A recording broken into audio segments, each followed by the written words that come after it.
What if you could take that risk, make that change, reach that goal, live your best life?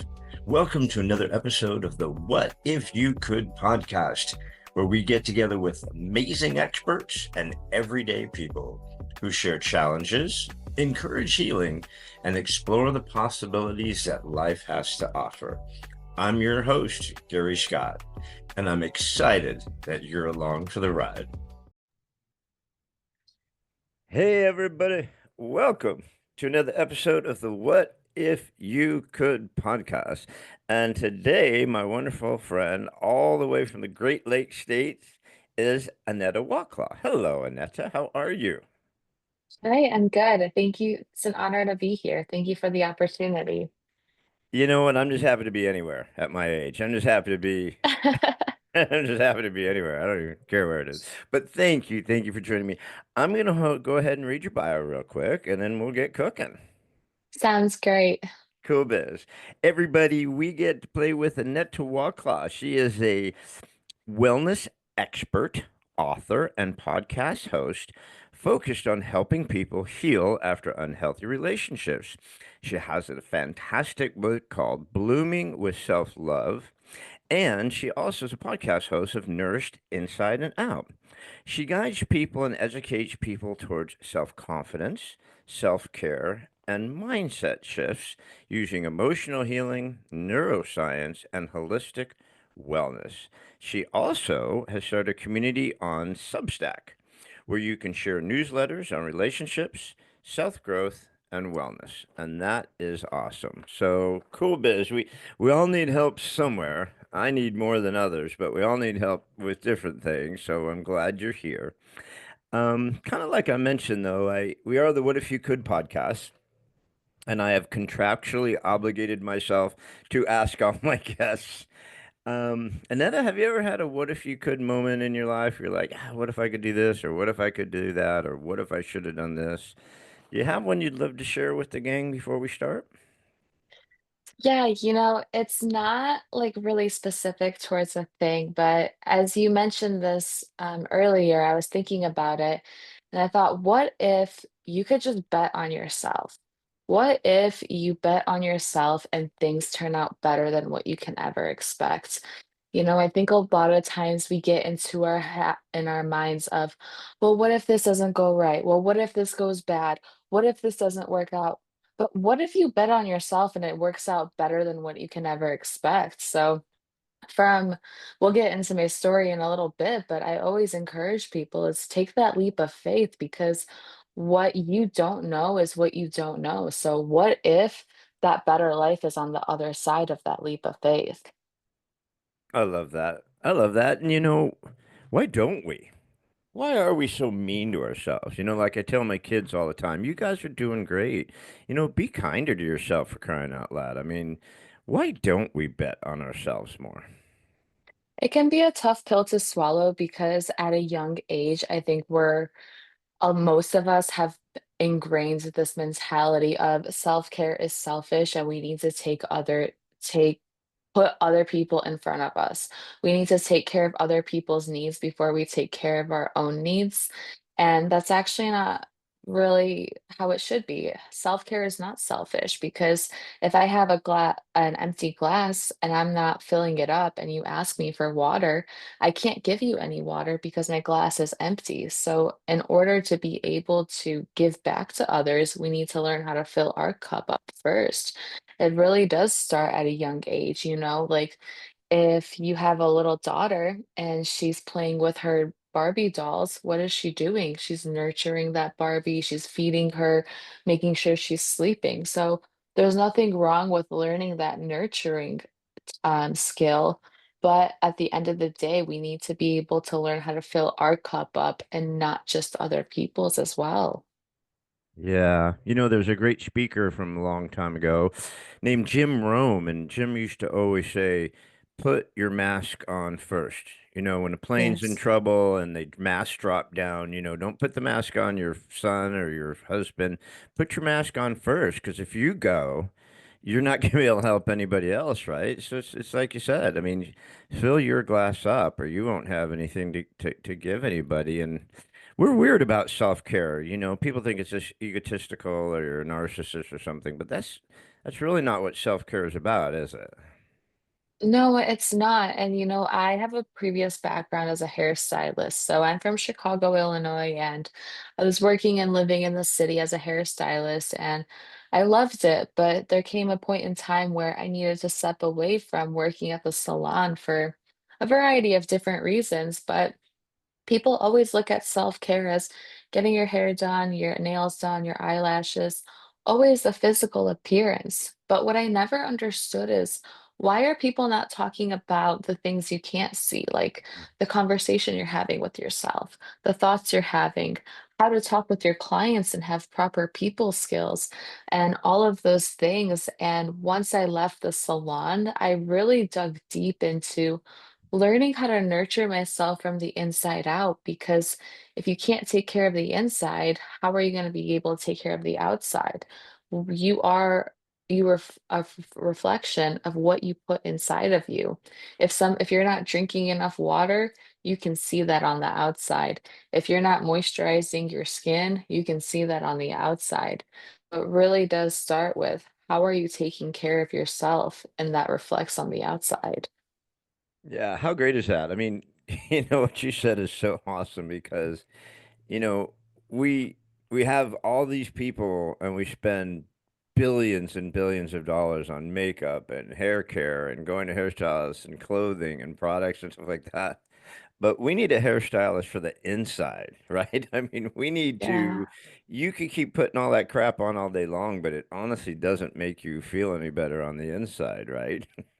It doesn't make you feel better on the inside, and I can tell you when I worked at the salons for about 4 to 5 years, and when I look back at a picture of myself when I worked at the salon, I look older than I do now, and that's actually really crazy because I wasn't giving myself the proper nutrition. I wasn't filling my mind with positive and uplifting things. It was just solely the outside, but it's a it's a two-way street. It's not a one-way street. You got to balance the inside and balance the outside as well. Uh, that's so true. Just our emotions can age us. Our emotions and our mind is so powerful. We could just make ourselves so sick and age ourselves, just with our mind, with what we're thinking and what we're putting ourselves through and what we're putting up with. And I know a lot of the stuff that you talk about and what you work on is that emotional healing, Mhm. trying to care for yourself so you're not destroying yourself from the inside out. Yeah, absolutely. And I'll just explain like my story a little bit. When I was a hairstylist, or when I was in beauty school, because I started beauty school when I was 20 years old. And when I was 20, I also met this guy that I thought we were going to be together forever.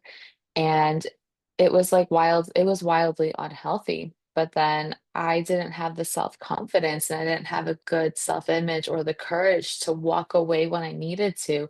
So when I was 21, I just kind of went with the motions. I wasn't fully there. I was constantly drinking, constantly smoking. I was never sober, least to say.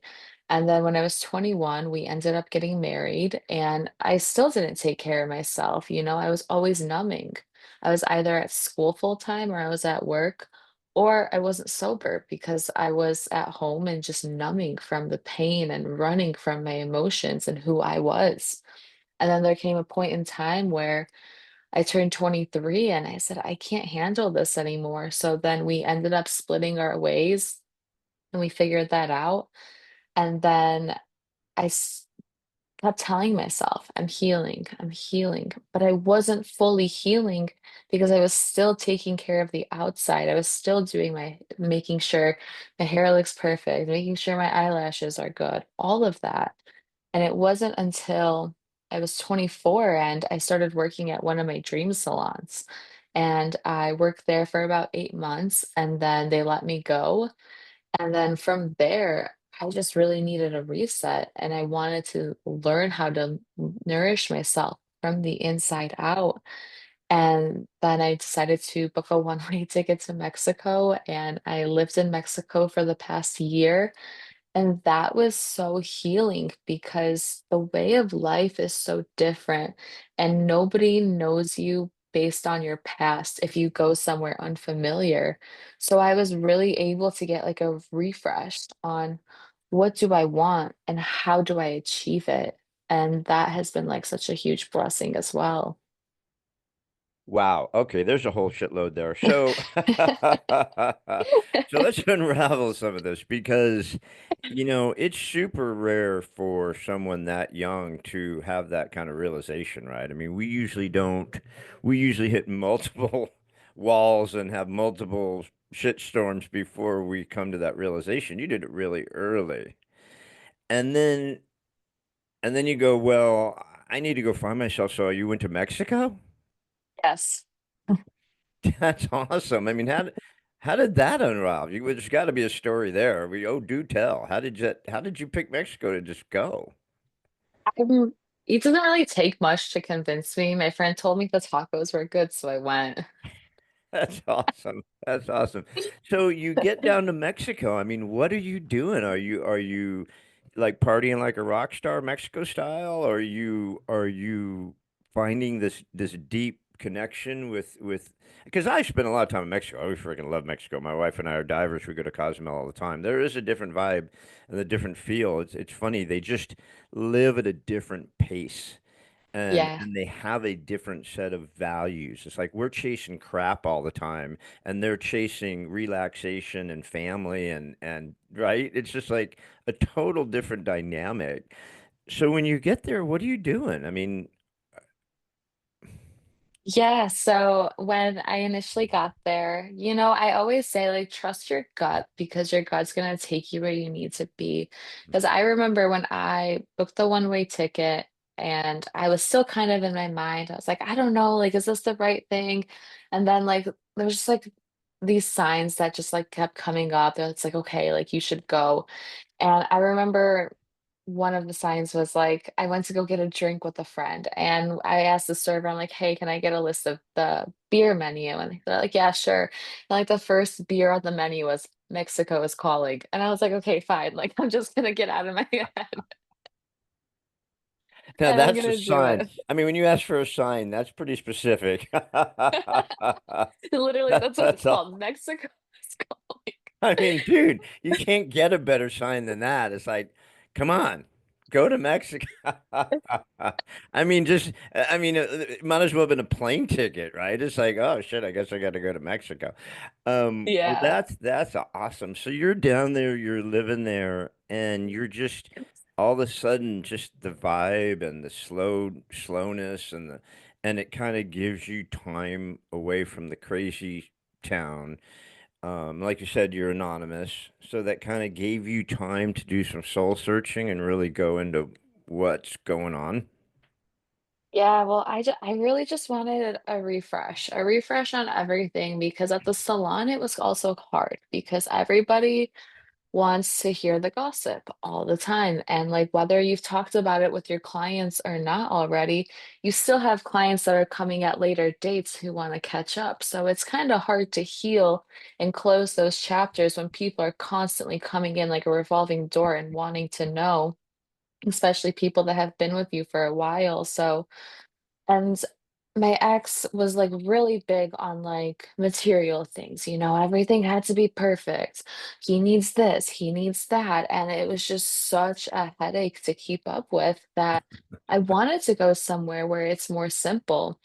And I went from living in my dream apartment in Chicago and working at my dream salon to, by choice, I lived in hostels for 2 months because I wanted to meet people, get familiar with the area. I actually didn't speak the language at all, so everything was new. And I wanted to write a book, but I felt like I couldn't write a book in Chicago because there's so many distractions. So I told myself that I was going to stay in hostels until I finished a book. So the longest hostel I stayed in was 2 weeks out of the 2 months. And I wrote the book and then I published it. And then as like a reward for myself, I ended up subletting an apartment. And that was amazing as well because I was able to meet new people and explore and grow that way as well. You're like the new age Ernest Hemingway. That's awesome. Good for you. Just Thank you. traveling, writing, meeting people. I mean, I think that's one of the challenges with today's America. Yeah. Everyone just, they have no idea actually about what's going on in anything, but they think they're due because they believe everything they're told. And so it's like when you travel, you actually see things, right? You feel things, you experience other cultures, you meet people from around the world, and you go, oh, wow, shit's different than what I've been programmed to believe, right? Because I mean, people are amazing. I've done a lot of traveling. I don't care where I've gone. It's like people are people and they're wonderful, and you could learn so much from other cultures and other people. So that's awesome that you did Yeah. that. And then so when you came Thank you. back, is that when you go, I think I'm going to take my purpose and what I've learned and start helping other people. Is that kind of how this training and this coaching that you're doing, is that how it came about? Yeah, so I started my podcast, Nourished Inside Out, because what I want to do is teach people these things because it's not rocket science. And I think a lot of times we overcomplicate self-care or we get the wrong image of of it in our minds. But at the end of the day, it's if you want to be healthier, are you willing to drink an extra cup of water a day? Are you willing to walk an extra 10 minutes in the middle of your day? If you want to talk more positive to yourself, are you willing to listen to a 30-minute podcast that can help improve your mindset? Those kinds of things, and then it'll reflect you on who you are on the outside. I remember when I was with my ex-husband, he always loved listening to music that had like mean words and mean messages in them. And I always asked him, hey, can we please turn this off? I don't like the messages in the songs. And then he would always tell me, like, oh, you're just being dramatic, you're overreacting, it doesn't matter. But it does matter. Your subconscious mind is always listening. And then I even saw like my actions reflecting based on what I would listen to, you know? So it's so important what you're putting into your mind. That's so true. I mean, they've proven through study after study after study after study that they can basically make people do anything they want, especially with social media. They use an algorithm to find out what you're thinking, what you're posting, what you're talking about. And then they can zoom in and continue to send those messages and keep sending you worse and worse messages and basically make you do anything you want. It's super easy to reprogram somebody with that stuff. So you have to fight back with your own programming, right? I mean, you have to fight back with your own programming. But like you said, I just think people don't know themselves. I think they don't love themselves. They don't do self-care. They don't know themselves. It's almost like they're afraid to really look in the mirror and say, what's going on, dude? Your things are fucked up. I mean, what's going on, right? People need to take a deep look at themselves. Yeah, it's like doing a live autopsy on yourself, you know? It's like if you open yourself up and it's like, what can I fix if you put that into perspective? Like for real though, like you would see where you're lacking water, you would see where you're lacking motivation, and then you can pick those things apart. And it's just like this. If you're looking at an image of a staircase of 30 steps, and you're at the first step, you're not going to jump to the 30th step right away. You're going to go one step at a time. And that one step at a time is learning how to be 1% better every day. When you put your phone on the charger, it goes up 1% each time, each minute or however it charges, and then eventually it'll reach 100%. And that's the same thing with our habits. A lot of times we get into our heads that I can't break this generational pattern. It's so big or it's impossible to break. It's not impossible to break. Break it down into tiny actionable habits and then see what you can do to break those bigger habits because everything is built by one brick at a time, one step at a time. So, how can you be 1% better every day? Yeah, that's such a great point. And honestly, when you're going up those stairs, if you slip and fall back down a couple stairs, big deal.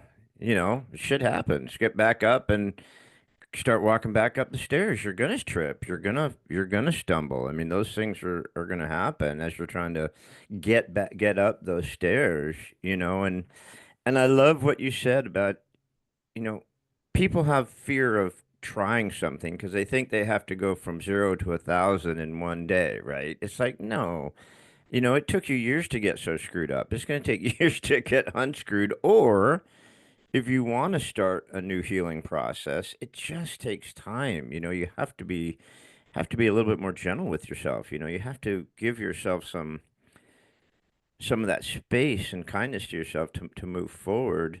Your neuroscience, what's the deal with, because you talk about emotional healing, neuroscience, and holistic wellness. I mean, I have a pretty good grip of holistic wellness and emotional healing. So what do you consider to be neuroscience when you're working with people?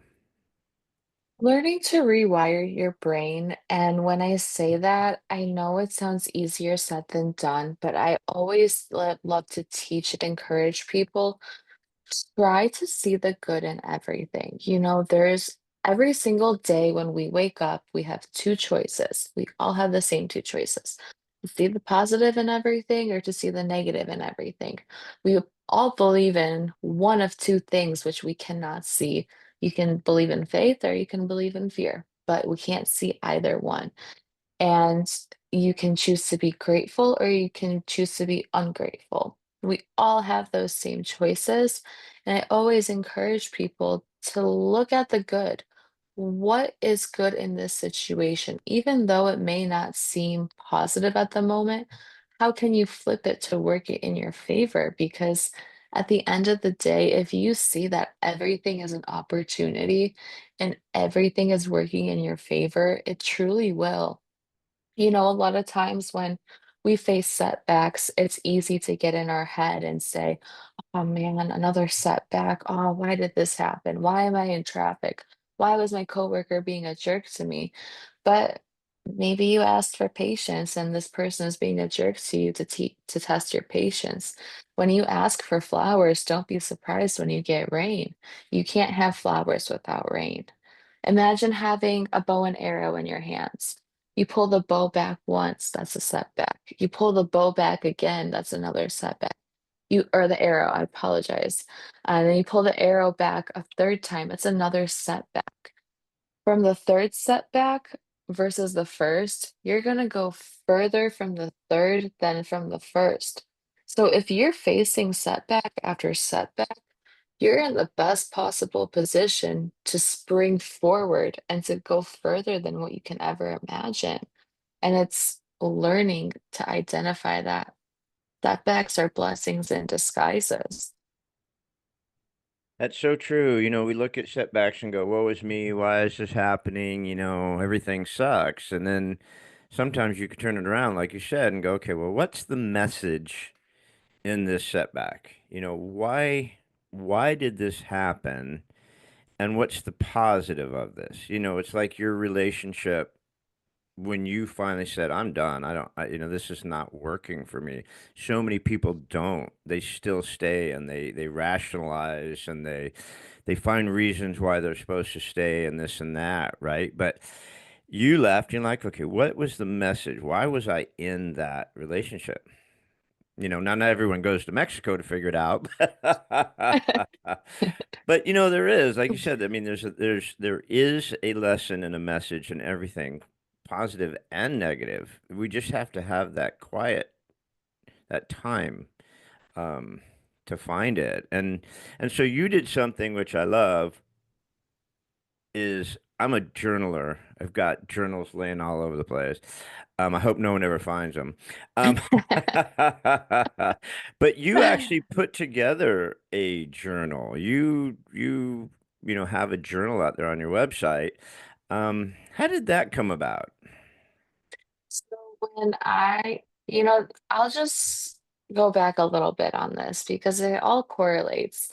When I was a when I was younger, I was a dancer, so I was in ballet class all day, every day for about 11 years, and that was my happy place. But I also was always there because it brought me joy and it brought me peace. But outside of that, I was always still struggling with controlling my emotions and regulating my nervous system and all of that. And I remember one day my dance teachers invited this person to talk to us about mindset and taking care of ourselves. And she was introducing like positive affirmations. And she said, get like a stack of post-it notes and write down one positive affirmation a day and stick it on your mirror. So the first thing you do when you wake up in the morning and the last thing you do before you go to bed after you brush your teeth, you see those affirmations and just add one a day and you'll start to rewire your mindset to think more positive about yourself. And that's what I was doing for a little while. And then I met my ex-husband, and he completely ripped me up and shattered me into pieces, the name calling, the gaslighting, manipulation, lying, all of that. And I'm so thankful that I learned those skill sets before I met him because as much as he tried to tear me down and as much as he tried to take me down, there was one thing he couldn't take away from me, and that was my education. There was one thing he couldn't take away is my education, and I'm forever grateful for that. So after I left the relationship, I went back to positive affirmations. I would get a whiteboard marker and write on my mirror all the day so I would see that. And that had really helped rewire my mindset to fall in love with who I am again because I didn't like who I was. I didn't like the person that I became. I was confused. I was lost. Felt I didn't feel comfortable in my own skin. So journaling and the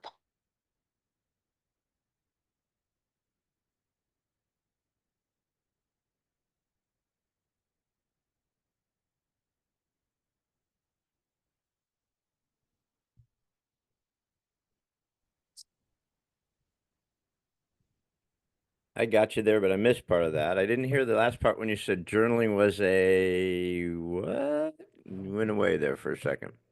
Yeah, that's okay. I'll repeat it. So, journaling and positive affirmations were a big part of reshaping of who I am and how I viewed myself. Because if I struggled with these things, then so many other people do as well. And a lot of times we feel like we're alone on this journey, but we're really not. The more that I started to heal and the more I started to share my story with others, I've met so many people who have been in similar situations or are, and it's so fulfilling to me that I can be there for them and let them know that they're gonna be okay and they're not alone. Yeah. What's the journal like? What is your journal like? I mean, I've been through dozens and dozens and dozens. Some of them are just empty pages that say, fill it up with your thoughts. Some have programs, some have motivational things in it. They're all kind of different. What's your journal based on? What made you come up with this type of journal? Yeah, so it's 31 days, and then each day there's a positive affirmation. So there's like positive affirmation that you can say, and then there's some action steps on things you can journal about, and then there's about 3 pages per day that you can use to write, and that also has motivational quotes attached to it, and then it has your daily reminders for self-care. I love that. I love that because it really 21 days to make a habit, right? But also, I mean, to fill our minds with positive stuff every day is a really good thing because we don't. We just fill it with crap all day, right? And then I think going back to what you said earlier about you were able to fight off the evil um because of your earlier education and training and stuff. And I think it comes down to exposure, right? I mean, we're very rarely exposed to positive things anymore. I mean, you're lucky if Yeah. you have parents who are positive or friends who are positive, or you're able to get your journal. and have positive affirmations in the morning and stuff. But don't you think it's just like so much exposure? We're just exposed to such so much negativity every day. We are, and I always recommend people like, everybody's scrolling at some point of the day, and that's fine, but I think there's a fine line between healthy scrolling and unhealthy scrolling. And what I mean by that is, are you watching mindless videos that are not bringing value to you, or are you training your algorithm to give you stuff that fills your mind and adds value to you? For example, when I first wake up in the morning, I actually love to go on Instagram because I've trained my algorithm to give me positive motivational videos and positive affirmations and all sorts of things like that. So it makes me want to, versus when I get like mindless scrolling videos, I immediately just say like I'm not interested, I'm not interested because I don't want to go down the unhealthy scrolling. So you can even make your scrolling a healthy habit. Yeah. I'm on the Insta. I'm on the Yeah. Insta. I don't know how to use it or what to do with it, but every once in a while I'll look at it and someone will send me stuff, but I have no clue. I can't even make a comment on Insta. I'm just don't know how to do it. But you're right, and it goes, the scrolling, whether the sticky notes on the mirror that you see every day, where they're picking up your journal and blooming with self-love. I love the title of it. Um, and I just think the more we could pump positive into our daily life, the better. And especially with what you're kind of focusing on, which is helping people who've been in crash and burns like you were, emotional relationships that were draining, marrying or dating a narcissist who just rip you to pieces. Um, that's a pretty rough road to go down. When you're dealing with folks, I mean, do you share your story? Do you, just try to find out as much from them where they are and what's going on as you're trying to walk people through this healing? Yes, and I think a lot of it honestly just has to do with childhood. As great as your parents probably were, because our parents did the best they could, but at the end of the day, we're all such different human beings. Like, you can have twins, and they will be completely different personalities because everybody is uniquely different. So, like, a parent may not know every single thing about you on what you need, what you value, and what you want. So it's really important to go back to your childhood and understand what you needed as a child. I was listening to this one podcast, which was so interesting. And I'm at my parents right now, so I just took like a little picture of like younger me. And he was saying on the podcast that he put a picture of like 5-year-old of himself on his phone as his background. And every time he was feeling down, he was like, what does little Lewis need right now? And that's so nurturing to the inner child because then you think, what does the little kid version of me need? So, what can I do to nurture that? And if we don't nurture ourselves, how can we do it to other people? Because I think a lot of times this is also a misconception that when we see somebody doing something, or if they're in a certain situation, we project onto them what we would do in their situation. For example, like if somebody is really athletic and they love to play, let's say, tennis, but somebody else looks at them, they're like, "Oh, they're so athletic. They would be a great soccer player." But that's not what that person wants. The other person's projecting what they would do in that position. And it's really learning to accept people for who they are.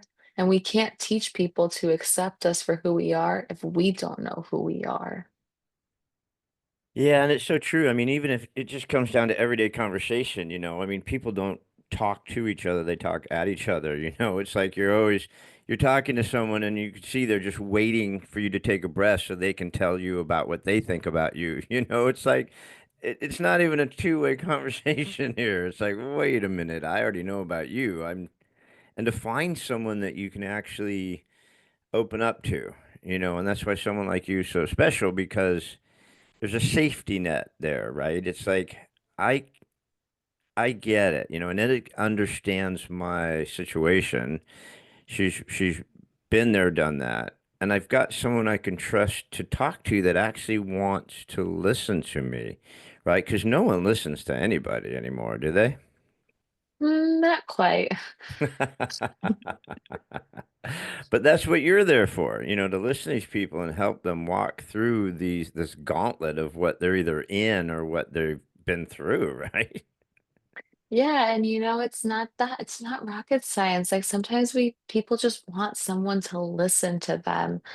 Yeah. And it's not rocket science. It's how can I be there for somebody? I heard this one line um about a year ago, and it like changed the way that I talk to people because when somebody comes to you with a situation or an issue they're having, I've learned to ask, do you want me to listen or do you want a solution?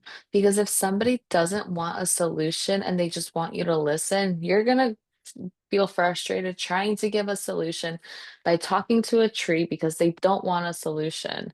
So, really starting, do you want a solution or do you want me to listen? And then we can move on from there. That's one of my favorite lines ever because I use it all the time. Because Really? because dudes, a woman, my wife, i.e., will want to share something. And a dude, i.e. me, will want to say, well, why don't we try this as a solution to what you're talking about? It's like, no, no, no, no, no. I don't want a frickin' solution, all right? Just shut up and listen to what I have to say. I just want to whine for a second. I'm like, oh, okay, well, just let me know, right? So that's what sometimes I say. Okay, before you start, do you want a solution or do you just want me to listen to what you have to say?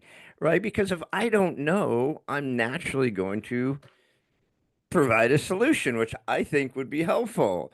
But you don't want that, so stop hitting me in the head. Okay, just let me know ahead of time so there's no violence involved. Yeah, But and I love that's the that because inner people are you. people are different, right? I mean, some people are, so you have to preface this conversation. That that's the inner you that wants to go in and help. And you can't help if they don't want help or if you can't help yourself first. So it goes either way. Yeah, yeah. I love the thing about the picture of the inner child, the picture of you as a kid, of the guy who did the picture of himself as a kid, because like you said, I don't care how great your parents were. I mean, my first wife and I, before she passed, we were great parents. Our two boys are awesome, and now I've got grandkids, and I'm like starting all over, like trying to figure out how to do with kids again. But we're all screwed up. I mean, my childhood I was the latchkey kid of latchkey kids. I mean, at Thanksgiving, I'd be eating a can of beans, wondering, where is everybody? Isn't this a holiday? I mean, the hell, where's, you know, but I don't care. I mean, I survived. I don't need to go, paint my hair purple and go sit in the corner and cry about it. You just move on. But there really is a lot of damage that we can do with either your friends growing up being mean to you, get into a narcissistic relationship with some guy who likes to play heavy metal hate shit all day long, or just social media that is so wicked about being mean. It's just so easy to be mean. Or just your childhood. You just had a shitty childhood and you just have to work your way through it. And your best asset and your best friend is yourself, right? Yes. Absolutely. You spend the most time with yourself more, and no one's gonna love you as much as you love yourself. So the least you can do is be kind to yourself and take care of yourself and tell yourself that you love yourself. That's a really big one too.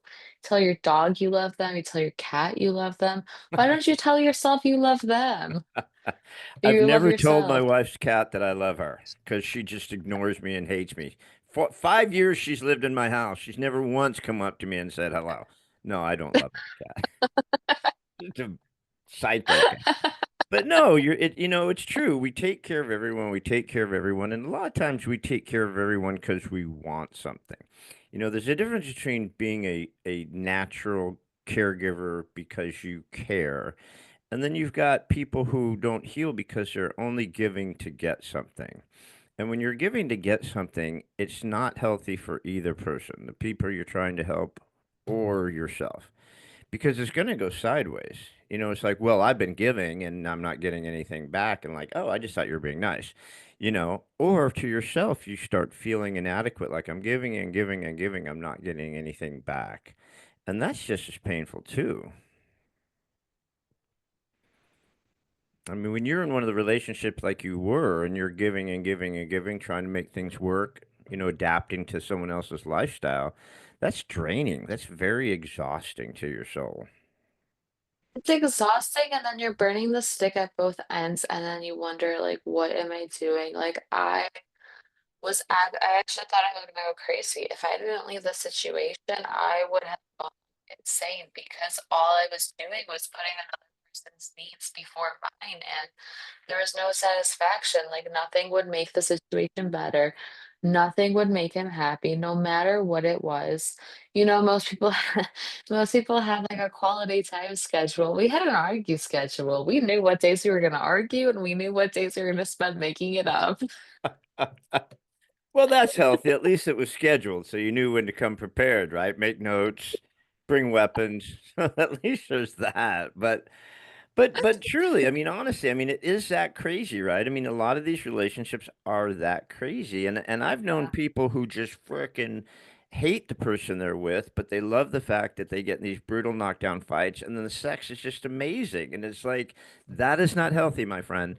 You can find some great sex outside of this abusive relationship, right? But some people just if you grew up and your parents fought like hell and they still stayed married for 50 years, but they were never unhappy, that is a pattern that you might repeat.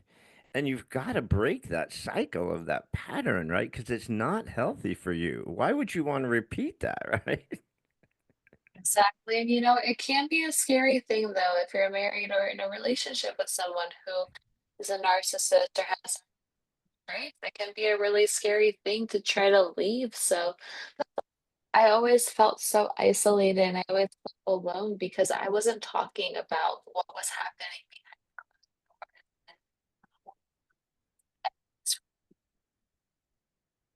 I built a community around now because I want people to know they're not alone and that too because yeah, it might be abusive and you see that, but sometimes in situations like that, you can't just get up and walk away. I mean, I was planning how to leave the relationship for at least 3 months, and I knew I had to get out. I knew I wasn't supposed to be getting married. I knew I wasn't supposed to be moving in with him, but I was so scared because I wasn't properly taking care of myself from the inside out. So I have a lot of compassion for people who are in unhealthy relationships, but at the end of the day, you just have to give people grace because they're not gonna leave until they're ready to leave. So, as long as if you know somebody who is in an unhealthy or abusive relationship, just stay in contact a little extra. Make sure they're okay. Check in, go out, try to go out a little more to a coffee shop or go get yourself your favorite lunch because that's also gonna help keep your sanity as well. I was constantly high or drunk, and there was no in between if I wasn't at work. So, like my numbing space, and it became really unhealthy. So, really finding a community, I encourage people find a community because you're not alone in those situations. Yeah, and going to unhealthy coping mechanisms just doesn't make it any better. I mean, you can't drown that stuff out or smoke it away or eat it away or you just can't do it. I mean, that should be one of your first signs that you're just not healthy, and the situation you're in is not healthy, right? I mean, it's like if you're Mm, starting to drink a little too much or eat too much or sleep too much or start avoiding friends, start spending too much time, away from people because you don't want them asking, well, why are you still with that douchebag? Um, and you're like, you don't have an answer why I'm still with this douchebag, right? So, yeah. when you can see yourself, but you also, like I said, you have to get out there with friends, you have to talk with people, you have to have self-care time because they're the ones that are going to say, "Look, you've got to get out of this," and we don't always like to listen to that, but we know in our gut when it's true, right? Hmm. Absolutely. I have compassion for people. I mean, it took me 3 years to get out, and I knew after the first month I probably shouldn't be getting into this relationship, but I did anyway. And I wouldn't change it for the world. Like, I'm forever grateful for all of it, but I wouldn't go back because now it's given me a purpose to help other people going through similar situations and similar challenges. Like, for example, I used to work with this guy like about 7 years ago. And when I was living in Mexico, he saw like one of my Instagram stories. He was like, "You're in Mexico?" And I was like, "Yeah, I moved here." He's like, "Oh, I'm from there." I'm like, "Oh, that's Next. cool." Yeah, I didn't really tell people either. It's kind of funny. I just told people I was going on vacation for 6 weeks and stayed a year. I love that.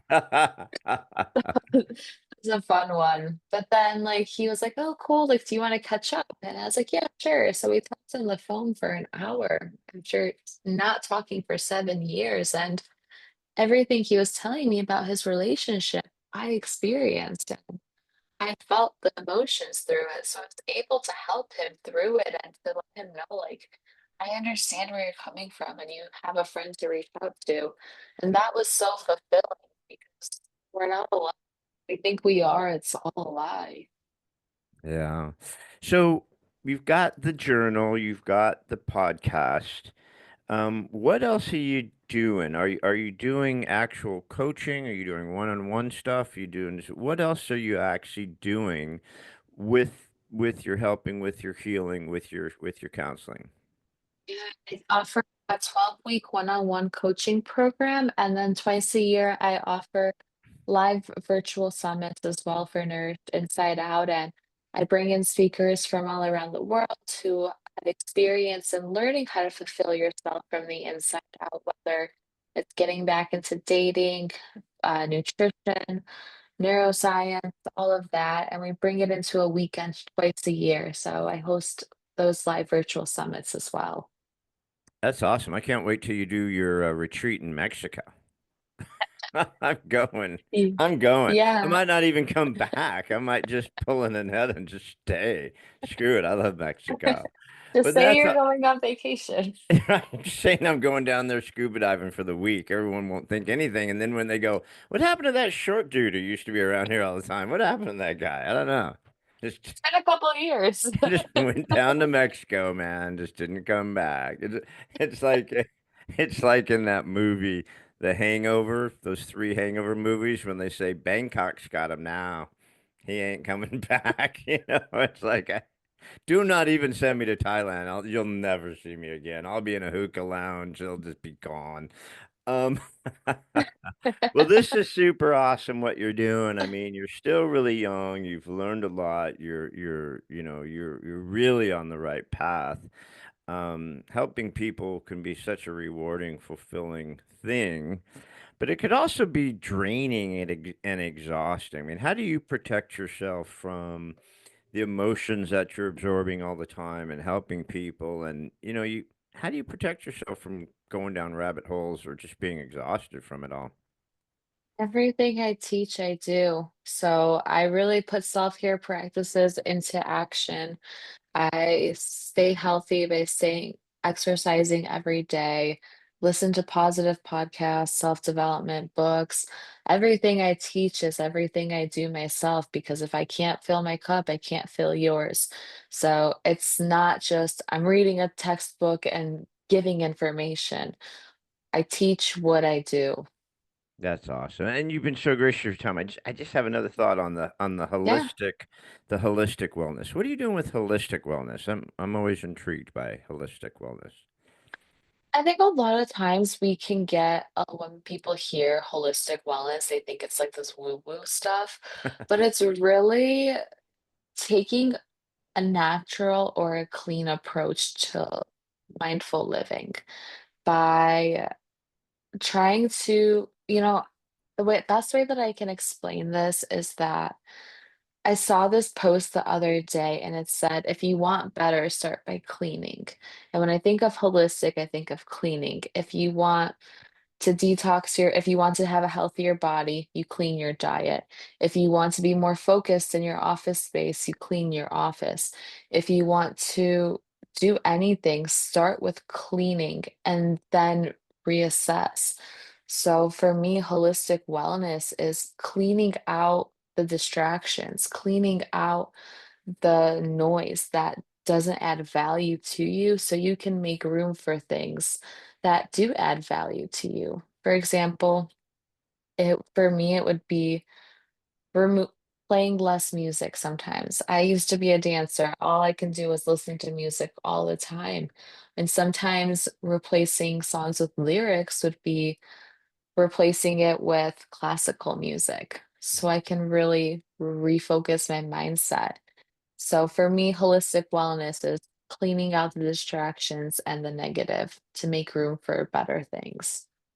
I love that. I love that. I mean, and it's just so instrumental to being able to clean everything up. I mean, if you have a clogged mind because you're eating crap or you're ingesting crap, it's tougher to get your mind right, you know. And if your body's not feeling good, so much energy's going from your body just to heal yourself, your body, that you can't be using that energy for other stuff, you know. So I love that you're incorporating the emotional part, you know, the brain work and the holistic part. I mean, you're really going after helping people from a whole rounded perspective, which is awesome. You know, you're not just going, hey, I'm going to just listen to you for a half hour and try to figure out all your problems, but I'm going to actually work with you physically, mentally, emotionally, and try to help heal you or help you heal yourself, which I think is awesome. I think that's a very healthy approach to wellness. Thank you. Yeah, I love it. So, all right, Kid. Well, this has been great, everybody. We have had the pleasure to spend some time with Aneta Waclaw. So, Aneta, how can we reach you? What are you doing? What's going on? Where do we get all this amazing help? Yeah, so you can find me on Instagram at Aneta.Waclaw. My podcast is on Apple, Spotify, YouTube, wherever you find your podcasts at Nourished Inside Out. And then I have a weekly newsletter and where I share more of my story as well through my writing at Nourished Inside Out on Substack. And then my book is available on Amazon as well. I love it. Okay, but I'm not letting you get away without one last question because I lied because I'm a liar. I'm a dude.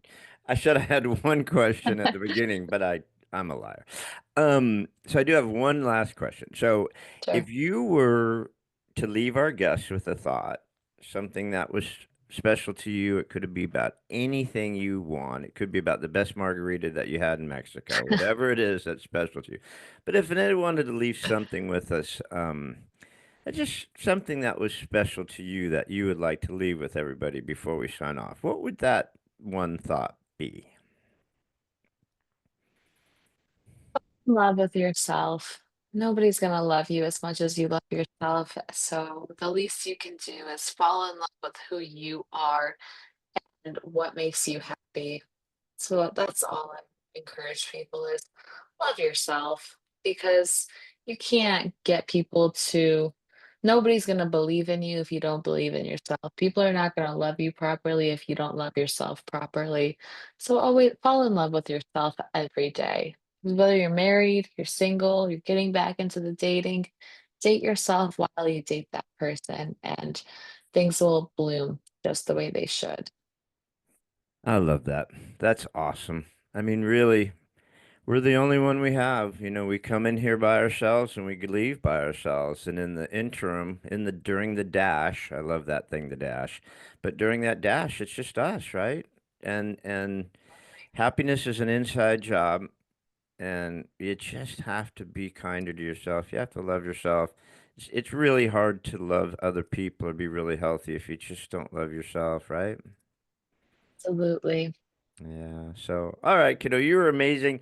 Listen, guys, go please take a look for Aneta Waclaw. She's got Blooming with Self-Love. She's got this awesome podcast, Nourished Inside Out. You can find her on the Insta. I'm on the Insta. You can find her on the Insta. You could go to her website. You could go buy her book. Take a look at that journal. It's great. And I'm just so grateful that you gave us some of your time and love everything that you're doing. Keep up the great work. And when you do start doing those retreats in Mexico, look me up and I'll shoot down there and go to one of your retreats. Yes, absolutely. They will come soon. You're awesome. All right, everybody. Thank you for listening to another episode of the What If You Could podcast.